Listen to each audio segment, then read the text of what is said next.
This is Resolute and the Resolute Leadership Podcast. I'm Vince Miller, your founder and host, and today we're joined by Wayne Pederson, former president of Reach Beyond, looking at the topic of small groups and their importance.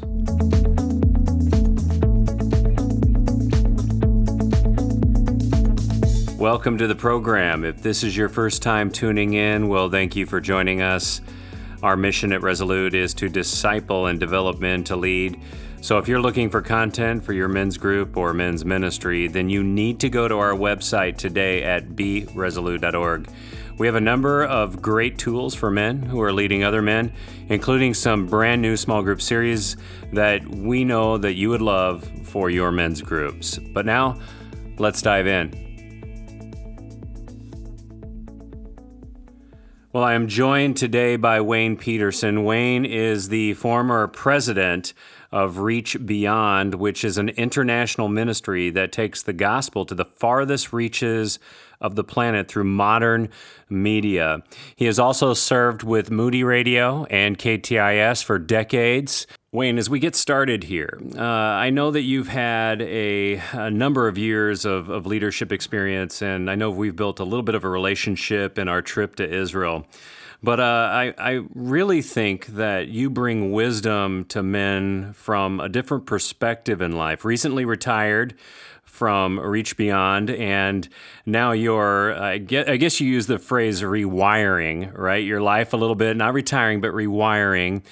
And as you lean into these moments now, you still have a lot of old friendships out there that you have maintained over the years. In fact, I know this week that you're going to reconnect with some old friends in a small group that's existed for a long time, right?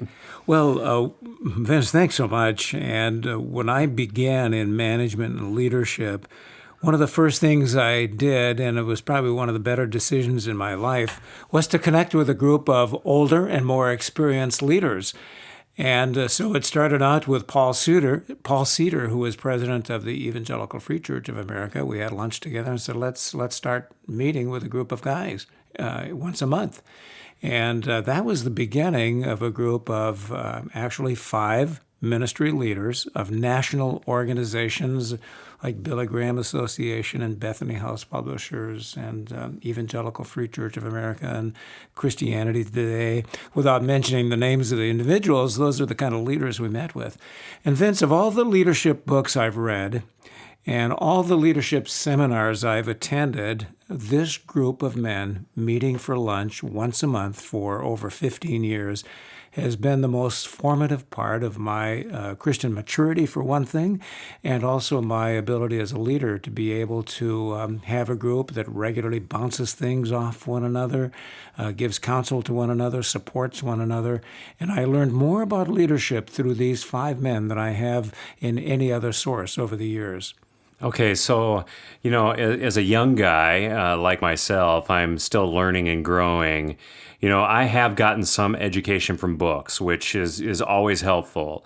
But it sounds like you guys meet together without necessarily a formal agenda, and you just talk through the issues of life. Is that what happens in this particular group? We never have an agenda. We take turns hosting this lunch meeting, and we never have an agenda, but we always have something to talk about. There's some issue, either on the national level, global level, or a personal level.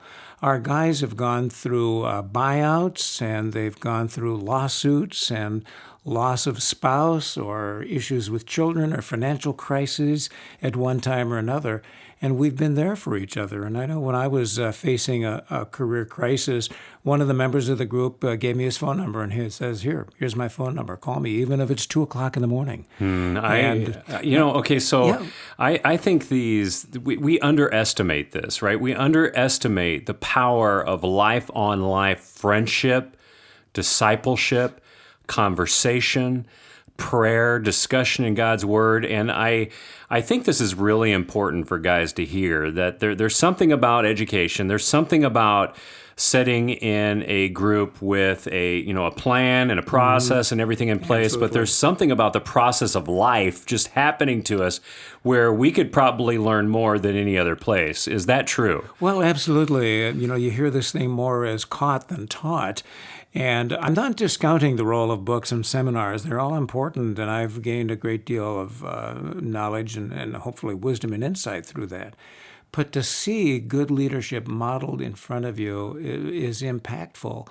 And I would recommend to any man in secular or so-called secular or ministry leadership to tag on to somebody that has more experience than you and learn, whether it's one individual that you pick as a mentor, or I really recommend a group of guys that can model good leadership. And I was so impressed because these guys knew everything. They knew everybody. They had this wealth of experience and all these connections.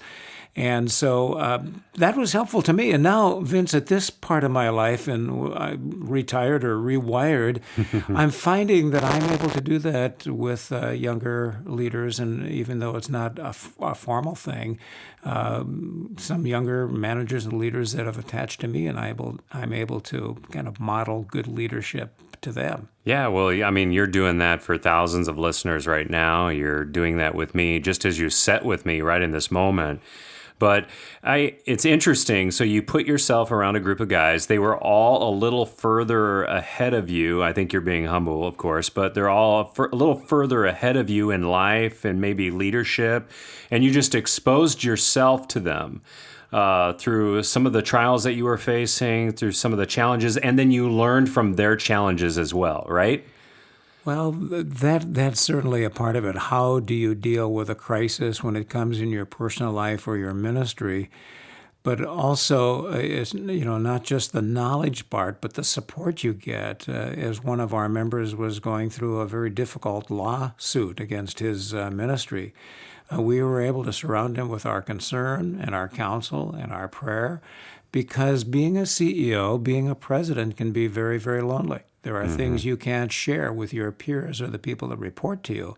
So to have a group of leaders that understand what it is to be a CEO, and you're able to share things there that you can't share with anybody else, is tremendously important. Okay, so this group formed by accident, or what were the steps that happened where this group came together 16 years ago?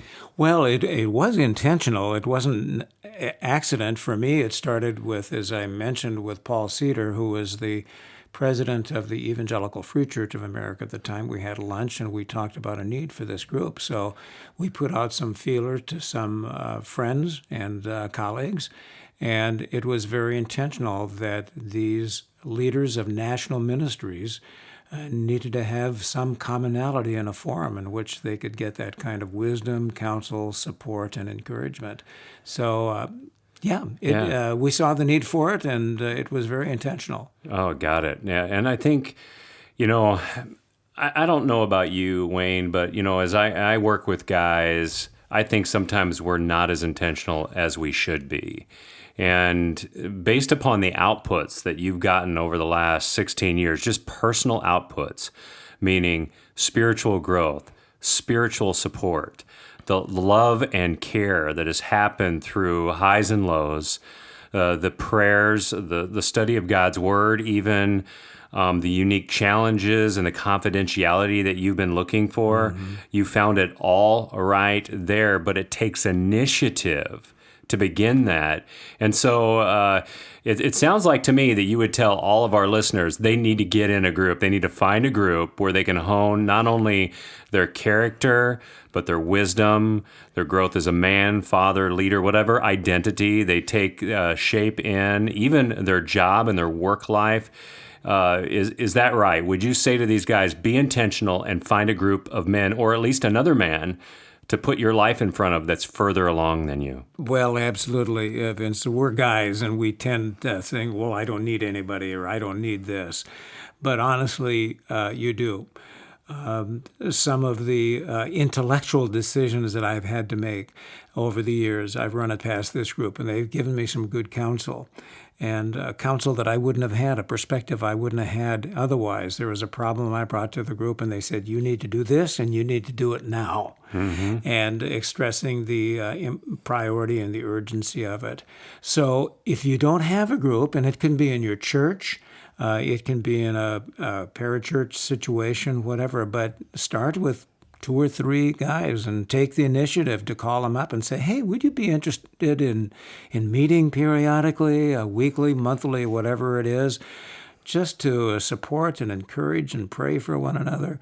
Would you be interested in doing that? You may have to make a half a dozen phone calls, but I'm thinking, Vince, that the guys that are listening to this right now, they might have 2 or 3 names and faces that come to mind and said, yeah, this is a group that I could relate to. Yeah, that's fantastic. I would echo that, Wayne, and say that, we can't do life alone. We think we can until we have a fall, and then we have to take some initiative to correct that. And, if I was a guy listening today and I didn't have a group, I would just go find a couple of guys that are further along than me spiritually, that are further down the leadership road than me, and I would just absorb their life. I would just listen to them. And I agree with you. I think just a little sidebar here about what you said a few minutes ago. I think it's sometimes good just to have a group so people can tell you something to do, right? That may be hard for you to do that you need to hear.